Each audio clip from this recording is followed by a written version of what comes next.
Good afternoon এইস কিচেনের বন্ধুরা, আজ আমি বানাবো ফুলকপির পকোড়া।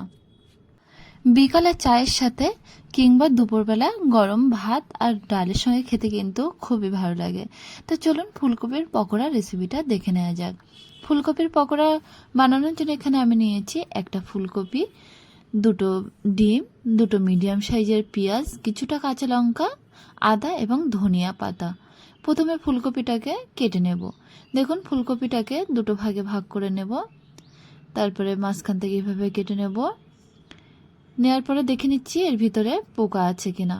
অনেক সময় ফুলকপির ভিতরে দিকে কিন্তু পোকা থাকে, সেগুলো বেশ ভালোভাবে দেখে নিতে হবে।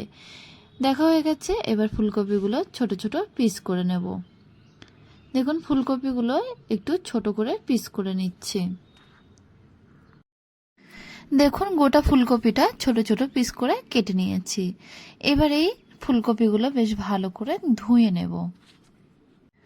ধোয়ার পরে একটা পাত্রের মধ্যে দিয়ে বেশ কিছুটা জলের মধ্যে সামান্য লবণ এবং সামান্য পরিমাণে হলুদ দিয়ে 4 থেকে 5 মিনিট ধরে বয়েলড করে নেব। মিডিয়াম ফ্লেমে ফুলকপিগুলো বয়েলড করতে দিয়ে এদিকে আমি ভেজিটেবলগুলো কেটে নেব। দেখুন প্রথমে নিয়েছি পেঁয়াজটা এইভাবে কেটে নেব। প্রথমে একটু লম্বাই কেটে তারপরে আর একটু কেটে নেব।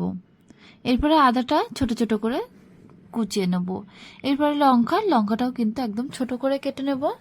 তারপরে ধনিয়া পাতা, সেটাও কিন্তু ছোট ছোট করে কেটে নেব। ততক্ষণে দেখুন ফুলকপি পিসগুলো ভালোভাবে বয়েলড হয়ে গেছে। জল ঝরিয়ে আমি একটা বড় পাত্রের মধ্যে নিয়ে নিয়েছি। এবার পকোড়া বানানোর জন্য ফুলকপিগুলোর মধ্যে দিয়ে দিচ্ছি 2 চামচ চালের গুঁড়ো এবং 2 চামচ বেসন। তারপরে কেটে রাখা ভেজিটেবলগুলো একে একে দিয়ে দেবো। প্রথমে দিয়ে দিলাম পেঁয়াজ, তারপরে দিচ্ছি আদা, এরপরে কাঁচা লঙ্কা, তারপরে দিয়ে দেবো ধনিয়া পাতা কুচি, ছোট চামচের হাফ চামচ গোটা জিরে,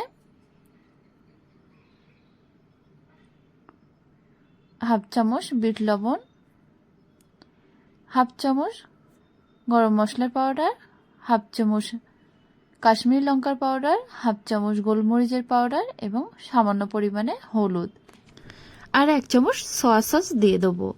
এরপরে দেখুন একটা একটা করে ডিম ভেঙে এই ফুলকপির মিক্সচারের মধ্যে দিয়ে দিচ্ছি। এই সবগুলো দিয়ে বেশ ভালোভাবে হাত দিয়ে মিক্সড করে নেব।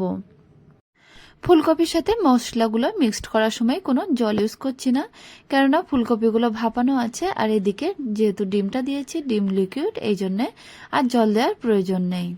মিক্সড করার পরে আধা ঘন্টা রেস্টে রেখেছিলাম। এবার দেখুন মিডিয়াম ফ্লেমে একটি কড়া বসিয়ে কড়াইয়ের মধ্যে বেশ কিছুটা সাদা তেল দিয়ে সাদা তেলটা যখন গরম হয়ে আসবে তখন ফুলকপির মিক্সচার থেকে পকোড়া আকারে নিয়ে তেলের মধ্যে ছেড়ে দেব। দেখুন ফুলকপির পকোড়াগুলো বেশ খানিকটা তেলের মধ্যে দিয়ে দিয়েছি আর উল্টে পাল্টে ভালোভাবে ফ্রাই করে নেব। ফ্রাই করা হয়ে গেছে, এবার তেল ঝরিয়ে একটা প্লেটের মধ্যে তুলে রাখবো। এইভাবে বাদবাকি ফুলকপির পকোড়াগুলো ফ্রাই করে নেব। তৈরি হয়ে গেছে গরম গরম ফুলকপির পকোড়া। বিকালবেলা চায়ের সাথে কিংবা দুপুরবেলা গরম ডাল ভাতের সঙ্গে খেতে কিন্তু খুবই ভালো লাগে। আমার এই পকোড়ার রেসিপি যদি আপনাদের ভালো লেগে থাকে তাহলে অবশ্যই ভিডিওতে একটা লাইক দেবেন আর আমাদের চ্যানেলটিকে সাবস্ক্রাইব করার অনুরোধ রইল।